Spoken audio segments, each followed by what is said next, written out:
Assalamu alaikum hürmetli televizyon köyküçüler. Uygur televiziyasının gündelik haberlerini görüşenlerini karşılayınız. Şarkı Türkistan'daki siyasi bastırış atalmış kara ve rezil güçlerge zerb beriş namıda devam kıldırılmakta. Uygur tibbiyat doğrugerlikке meblağ bolsalar kim asıl boladigan bir türge aylanıp kalmakta. Türkiye Katarlık erlikten artık devlet Hindistan'a çakırık ilan kıldı. Haberlerimizden ahırda putni almap oturuşunun zihin hakkında toxtalımız. Tövende dehqonlar haberlerimizden tepsili mazmunlardı bolsa. Erkin Asya Radyosu xabarda yaqında Uyghur Abnum rayonluq hukumat va parti komishxonasi qara va rezil kuchlarga zarb berish markaziy ishxonasi qarashliq 21 nazorat gruppasining bu jihatdagi xizmatlar haqida chiqargan baholash natijasiga asosan o'zlarining bundan keyingi xizmatlarni qanday o'zgartiradiganligi va qanday saviyada davom qiladiganligi to'g'risidagi xizmatlarni tartibga solish va o'zgartirish loyihasini besib tarqitib, Sharq Turkistondagi har darajalik o'rinlarning qat'iy ijro qilishini talab qilgan. Tangritog to'rining 10-sentabrlik xabarda aytilishicha, atalmış qara va rezil kuchlarga zarb berish markaziy ishxonasi qarashliq 21 nazorat gruppasi Sharq Turkistondagi doiralarning bu jihatdagi xizmatlarining yetarli bo'lmaganligi, uningda 6 cho'ng tur bo'yicha 59 xil yetersizlik va boshqa ko'plagan kamchiliklarning borligini bildirganlik uchun bu masalani hal qilishning bir qator yangi choralarini tuzib chiqqan. Mazkur xizmat loyihasida atalmış yangi davrdagi kompartiyaning Xinjiangni idora qilish strategiyasi bo'libmi ijtimoiy muqimlik va uzoq mezgillik amillik o'rnatish nishoni bo'yicha qora va rezil kuchlarga qarshi kurashni muqimlikni saqlash bilan zich birlashtirish. Bu holni 3 yilgacha izchil davom qildirishning bundan keyingi xizmatlarda bosh yetakchi ideya bo'ladiganligi alohida ta'kidlangan. Yangi xizmat loyihasida bundan keyingi xizmatlarning muhim nishoni markaziy ishxona ko'rsatib bergan masalalarni to'liq hal qilgan asosda qora va rezil kuchlarga zarb berish harakatini davom qildirish ekanligi. Uningda qatlam mas'uliyatni o'z ustiga olgan holda 5 darajalik sekretarlar qo'lma-qo'l ish ko'rish, qatlam besimni yetkazish ro'yi bo'yicha uzoq mezgil davom qildirish ekanligi ko'rsatilgan ekan. Bu xildagi yangi xizmat nishoni, yangi xizmat usuli, yangi xizmat talabi bo'yicha qora va rezil kuchlarga zarb berishdagi xizmat loyihasi to'g'risida fikr qildiganlardan Dunyo Uyg'ur qurultiyining bayonotchisi Dilshod Rashid shuncha ko'p Uyg'ur sarxillarni qora kuchlarga bog'lab yo'qitib bo'lgan Xitoy hukumatining bu xizmatni yetarli bo'lmagan deb qarg'anligining o'zi bundan keyin hech qanday bir Uyg'ur kadrining omon qolmaydiganligiga berilgan bishorat deb ko'rsatgan.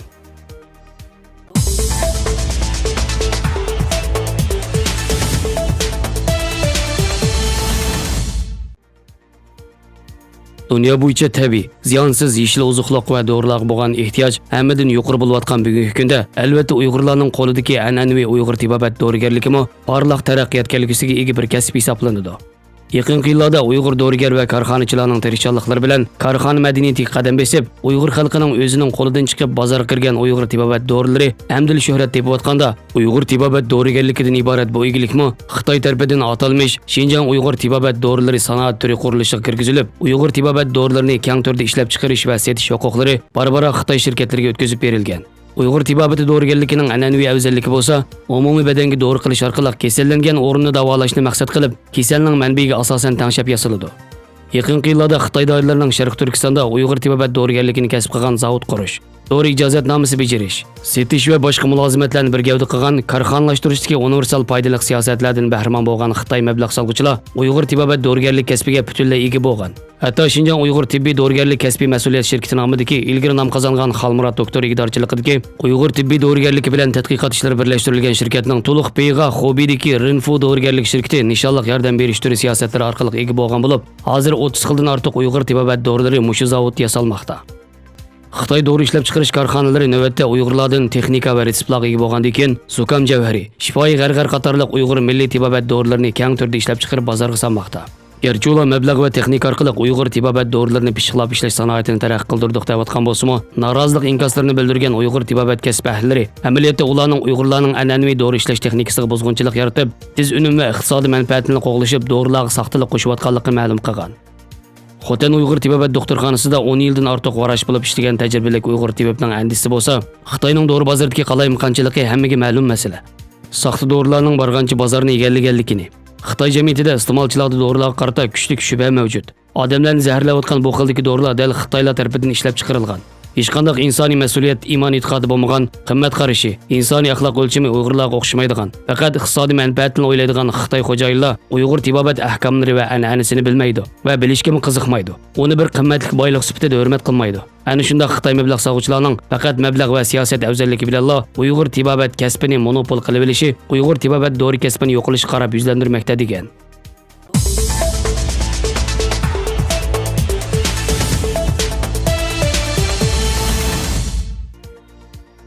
Birleşken Devletler Teşkilatı Kişilik Hukuk Kengişide Türkiye qatarlıq 50'den artıq dövlət Hindistonga alohida rayonluq salohiyatini amaldan qoldirilgan Kashmirdagi kishilik huquq dafsandichiliklarni to'xtatish uchun chaqiriq e'lon qildi. Birleşken Devletler Teşkilatı'nın Cenevada davamlaşkan Kişilik Hukuk Kengişi 42. növbetlik yığınının 2. qitimliq yığınida Kashmir masalasi oldingi nuqtaliq tema qilindi. Türkiye qatarlıq 50'den artıq dövlət və İslam Həmkarlıq Təşkilatı tərəfindən tayyorlangan dokladda Hindistonning 5 avgustda rayonning alohida salohiyatini amaldan qoldirishi bilan Kashmirda kishilik huquq dafsandichiligi va insoniy vaziyatning nacharlashishiga boshlaganligini ta'kidladi. Birleşken Devletler Teşkilatı Kişilik Hukuk Ali Komissarlığı işxonasiga sunulib, ro'yxatga oldirilgan o'rtaq dokladda Kashmir xalqining bo'libmi turmush, erkinlik va asosiy kishilik huquqlariga hurmat bildirilishi va qo'g'dilinishi talab qilindi. Hindistonning Kashmirda yo'l qo'ygan ko'chaga chiqishni cheklash belgilamasining darhol amaldan qoldirilishi, uchur aloqa vositalarining cheklanishiga xotim berilishi va siyosiy tutqunlarni qo'yib berish kerakligi, Hindiston qismlarining Kashmir xalqiga haddidan ortiq kuch ishlatishni to'xtatishi, kishilik huquq tashkilotlari va xalqaro axborotning to'salg'usiz holda Kashmirga kirilishi kerakligi talab qilindi.